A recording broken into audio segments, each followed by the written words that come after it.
سلام. سوالی که والدین از من میپرسن در رابطه با بوی بد دهان بچه هاشون. خب علتهای مختلف داره. اول از همه این که باید از سلامت دندان ها ما حتما مطمئن بشیم که آیا دندان های پوسیده وجود داره یا نه. اگه دندان های پوسیده وجود داره چون اونجا محل قرار گرفتن و به تله افتادن مواد غذایی هستش و باعث بوی بد دهان اطفال میشه. باید اونها حتما ترمیم بشن و درمان بشن.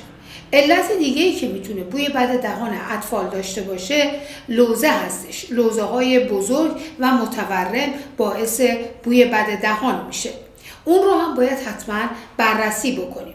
علت سومی که خوب رعایت بهداشت نمیشه. مواد غذایی بین دندون‌ها قرار میگیره، نخ دندون کشیده نمیشه، مسواک زده نمیشه. اینها هم باعث بوی بد دهان میشه. یه وقتایی هم هستش که بچه ریفلاکس داره و اسید معده برمیگرده به محیط دهان و اون هم باعث بوی بد دهان میشه. پس در نتیجه باید همه این علتها بررسی بشه و علتها یکی یکی برطرف بشه تا بوی بد دهان اطفال برطرف بشه. با ما باشید.